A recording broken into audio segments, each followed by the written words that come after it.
તમારી આસપાસની positive story જણાવો. એ શ્રેણી અંતર્ગત આપણે સમયાંતરે, આમ તો શક્ય હોય તો દર અઠવાડિયે લાઈવ જોડાઈએ છીએ. વ્યુઅર્સ દ્વારા ઘણી બધી પોઝિટિવ વાતો મળતી રહે છે. નજીકના સરસ મજાના સ્થળો હોય, કોઈ એવા ખાસ વ્યક્તિઓ હોય કે જે હકારાત્મક ભૂમિકા ભજવતા હોય, કોઈને કંઈ સુખદ અનુભવો થયા હોય, તો એવી બધી વાતો અમારા સુધી આ શ્રેણી અંતર્ગત મળતી રહે છે. અને તે પૈકીની આજે એક વાત કરવાની છે. એ સંયુક્ત ફેમિલીની વાત છે. આ સંયુક્ત પરિવાર 2, 4, 5, 10, 50 વ્યક્તિઓનો નથી, પણ 100 વ્યક્તિઓનો પરિવાર છે. એટલે 100 વ્યક્તિઓની આ પોઝિટિવ વાત એવી છે કે તેનાથી સંયુક્ત કુટુંબો સમાજમાં વધી શકે છે.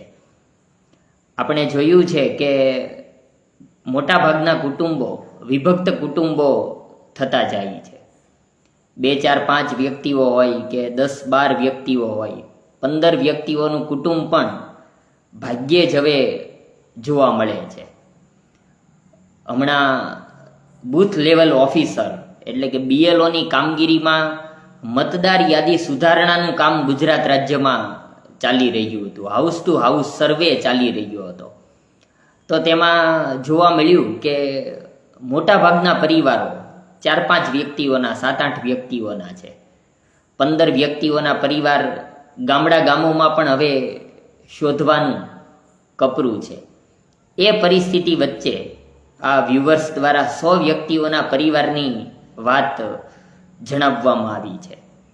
100 વ્યક્તિઓનો પરિવાર અંધારિયાવડ ગામમાં રહે છે. વેગડ પરિવાર છે અને બધા જ લોકો ખેતીવાડી સાથે જોડાયેલા છે.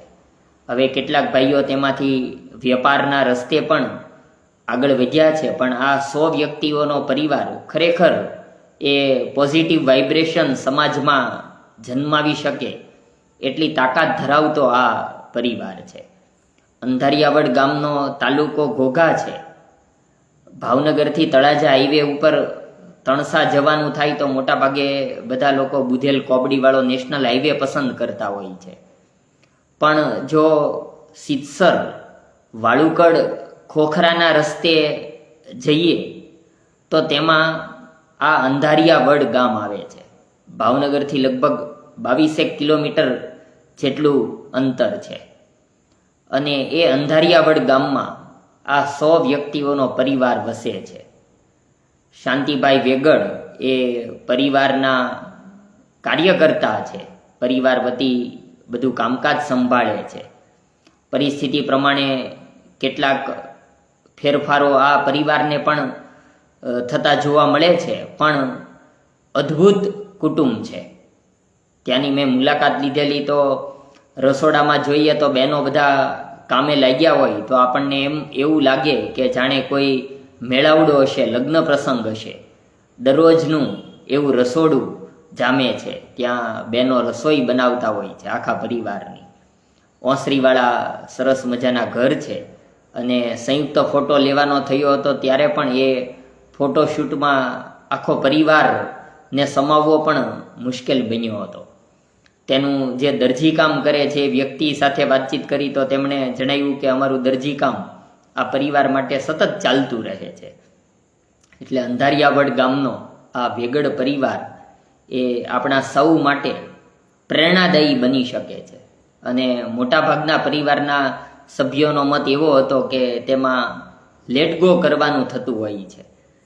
જે વ્યક્તિઓ જતું કરવાની ભાવના ધરાવે તો તેમનો પરિવાર આ રીતે અંધારિયાવડ ગામનો જે વેગડ પરિવાર છે એ 100 વ્યક્તિઓનો પરિવાર બની શકે. આ અંધારિયાવડ ગામે આ જ પરિવાર દ્વારા ગામ વસાવવામાં આવ્યું અને તેમના માટે અહીંયા સરકારી પ્રાથમિક શાળા પણ ચાલે છે. ડુંગરાઓની વચ્ચેનું ગામ છે. એટલે જાણે પંખીઓનો માળો હોય એમ ડુંગરાની વચ્ચે વસેલું આ ગામ છે. આમ તો આ માળનાથ ડુંગરમાળ ત્યાં લાગુ પડે છે, પણ મજાનું ગામ છે અંધારિયાવડ, રોડ ઉપરનું ગામ છે. અને આ પરિવારનો વસવાટ પણ ત્યાં રોડ ઉપર જ છે. ક્યારેક સિત્સર વાળુકડ રોડેથી તણસા ગામ જવાનું થાય તો ચોક્કસપણે મુલાકાત લેજો. અને આવા વધુમાં વધુ પરિવારો, 100 વ્યક્તિઓનો પરિવાર એટલે નાનો પરિવાર ન કહેવાય, પણ ખૂબ મોટો. એટલે એકવાર તો એમની સ્ટોરી જમ્બો ફેમિલી એ રીતની રજૂ કરવામાં આવેલી.